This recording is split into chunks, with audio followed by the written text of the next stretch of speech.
กับทักทายสบายดี FC ทุกคนเนาะว่าสิอยู่ภายในและต่างประเทศมื้อนี้นายพานยังบ่ได้ไปป่านะแต่ว่ามีทีมงานเฮามันอันบักเบ้อนะทุกคนเอ้ยก็คือนายพานลุงเพิ่นมาเอิ้นไปกินหนังกรอบมื้อนี้สิไปแจมน้ำเพิ่นมื้อนี้เมื่อกี้นี่เพิ่นมาเอิ้นนะคือว่าบางเช้านี่เพิ่นพาน้องม้าออกไปตักน้ำมันย่างเนาะไปบ่ทันได้ฮอดเครื่องทางซำนะเพิ่นมานก่อนเพิ่นว่าไปบัดนี้ไปเบิ่งนะเพิ่นพุ่นแหละอยู่เถียงอันข้างๆกันกับนายพานนี่แหละไปจักใหญ่จักหน่อยปานใดเนาะเพิ่นได้เนาะไปเฮาไปเบิ่งบ่ไกลกันไปได้ดอกเนาะแต่เถียงนายพานมานี่ก็เถียงคนละภาคทางกันฮู้นายพานมาเนาะลีเนาะเจ้าเนาะแจ้งเกิดเอก ที่สองเลี้ยนติดเลยเจ้านี่บ่ธรรมดาได้วันนี้จุดประสงค์ลุงมันว่าสิไปโจดขี้ย่างโอ้ว่าไปหอดเครื่องทางแล้วบัดนี้เลยมาไปไล่อยู่กองบกหันข้างทางหันเฮาเซลห้วยไล่ก็เฮิงเติบแล้วห้วยบัดนี้ฮอดประมาณเฮิงเติบหมดแล้วเข้าไปห้วยก็ใส่แล้วโป้งรถโอ้มันล้อมไว้บ่มาเจ้ามาอ้อมไว้เลยรถบ่ธรรมดาเนาะทีมงานหนักหลายรถสวมมาติรถสวมมาห้วยฮับฝุ่นเซ็ตรถข้างนี้อันนั้นแตกเลยรถโอ้ใครเป็นใครไกลโรคกรรมเฮาใดวังเที่ยวก่อนเนาะหมอนี่ได้ใหญ่กว่าบ่เบิ่งมาเบิ่งก่อนเบิ่งนายพานโตทุกคนเอ้ยบ่ธรรมดาเด้อนี่เพิ่นเอาลงมาคนเดียวสมควรเนาะนี่เบิ่งเสกเบิ่งก่อนขี้ฮักก้นอีกบ่รอบนี่บ่ฆ่าแล้วโอ้บ่ฆ่าแล้วรอบนี้ตีนมันทุกคนประเภทนี้ตีนแหลมนะใหญ่ยาวใหญ่ยาวตีนแหลมนี่ถ้าว่าตีนปุ่มนี่สิชันไผ่กองหาเฮาก็ได้ที่แล้วทุกคนเอ้ยไปวันนี้เฮาก็สิเริ่มเผาเอานางกรอบเลยเนาะมื้อนี้สิแล้วเพลย้อนในพานลูกแล้วมื้อนี้ซอยนางกรอบมื้อนี้เบิ่งตีนี่ทุกคนสมาชิกเฮาสล้อสะแล่นี่รอกินนางกรอบได้นี่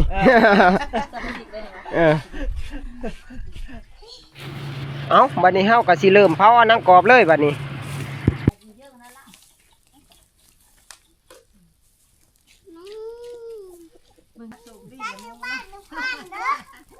พับเขาใส่เลยนี่ลูกหัวปากมาสิฮะโอ้บ่กิ๊กเลยเนาะโอ้มโดดสมาเตะของฮับเลยเตะฝั่งหันก็บ่ย่านถึงมาเนาะตึกมากก็บ่ตายมากช่วงกันมามันใหญ่หันเซ็ตลูกครับลูกชายกับมานั่งกรอบน้ำทุกคนเลย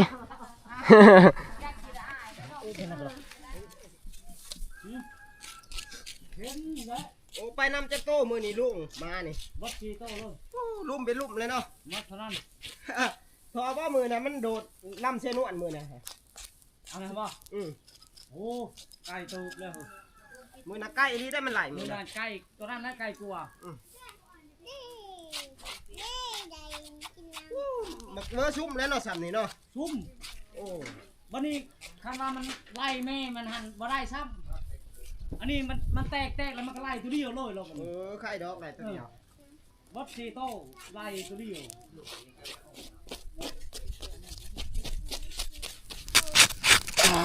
เริ่มที่ได้ที่เลยทุกคนเอ้ยบ่ายโมงเลยบ่ายแล้ว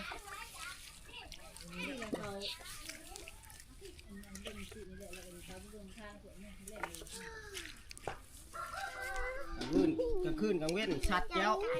เป็นชื่ออะไรเลยบ่เนี่ยไอ้นี่อินฟลูน้องคุยกันจะเล็ก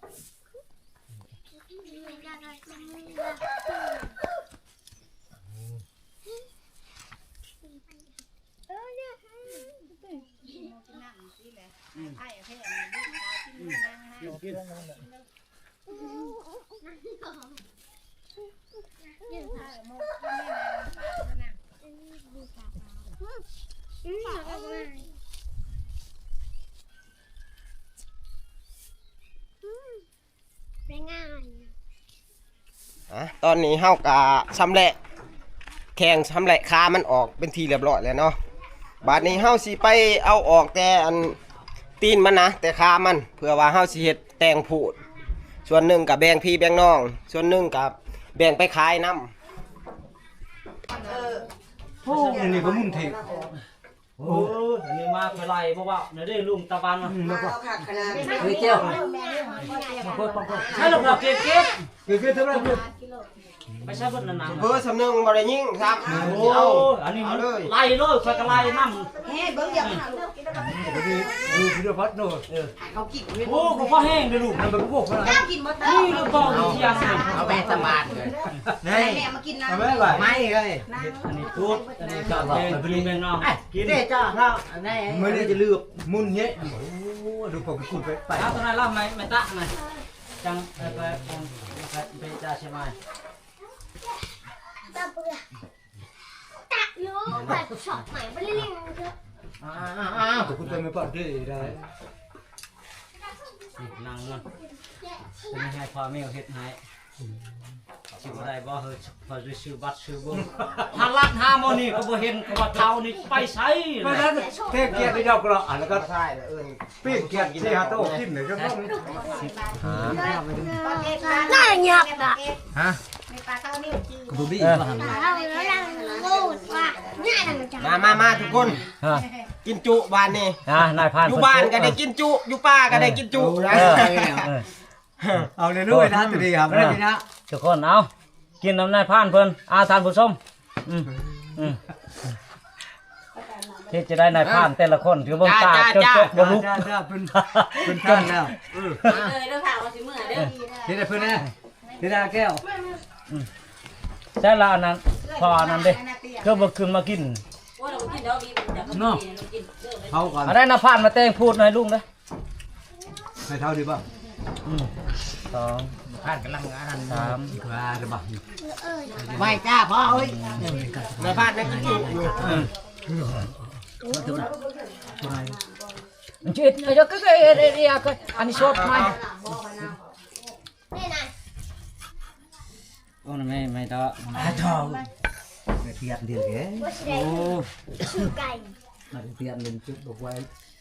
จะเลยมาโน่พอเนี่ยเนาะ เราประมาณก็จะมาเป่าเนาะอุ้ยมันไม่จะเข้าง่าย Wow.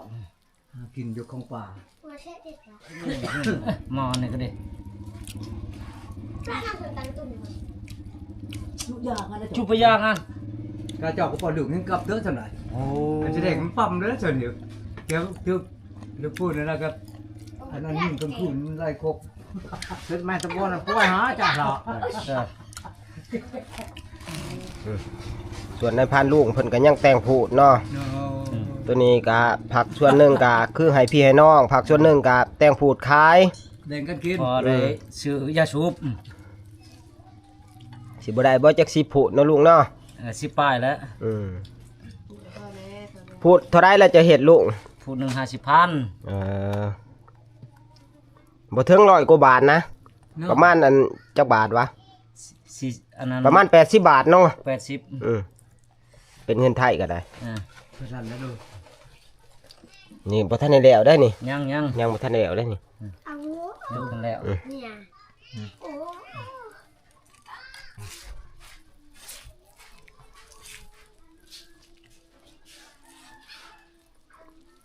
ทางนี้ก็คือเพิ่นแบ่งให้เอื้อยให้น้องเนาะในพานลูกเพิ่นแบ่งนี่บ่ธรรมดาได้ทุกคน คนละพายโลด ถึงเพิ่นสิถือมาคนเดียวกับเพิ่นให้พายหนึ่งสำหรับแบ่งพี่แบ่งน้องเฮาแนวนี้แหละบ้านเฮานะบ่ค่อยได้ซื้อได้ขายกันปานใดดอกเนาะ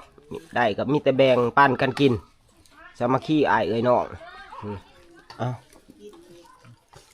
จักพูดแล้วเฮ็ดขายนี่ลุง Đúng rồi. 1 2 3 4 5 6 7 8 9 10 11 12 13 13พูด ส่วนนี้ก็เบื้องนี่ก็คือแบ่งพี่แบ่งน้องเนาะ แบ่งพี่แบ่งน้อง นับเบิ่งจักพูดแล้วแบ่งพี่แบ่งน้องนี่ เฮ้ยพวกนั้นมันหนักมั้ย บ่มี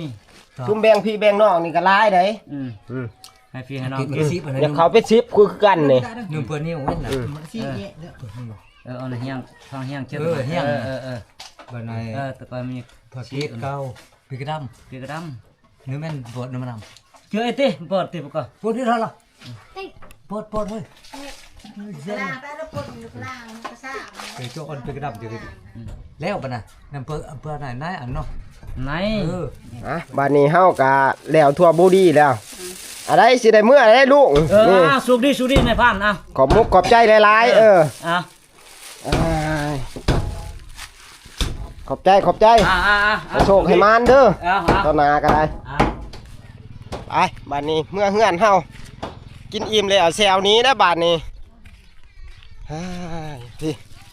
ได้หลายโลเติบทุกคนเลยมีทั้งของผากเบาเฮียงแน่เนาะของทีมงานเฮาแน่อยู่ในนี้แหละ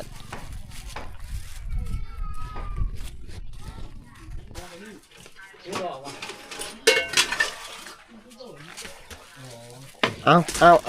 อาไปเก็บบาทนี่เขาตู้ก่อนซ้ำเลยเอาไปย่ายอันนั้นทีมงานเขาแน่ นี่บ่ปัญหาน้ำเลยมิใช่ละเลือดมัน เลือดบ่มีข้างเลยมันออกเบิดบ่ได้เลือดสั่นเนาะมาหอนี้กับบ่มีหยังหลายเนาะในพาดเองกับสีขอปิดคลิปแบบเพียงเท่านี้เนาะขอบมุกขอบใจที่เขามาหับเบิ่งหับส้มแต่ต้มจนจบคลิปเนาะไว้พอกันคลิปหน้าคือคลิปไปป่านะทุกคนบ๊ายบาย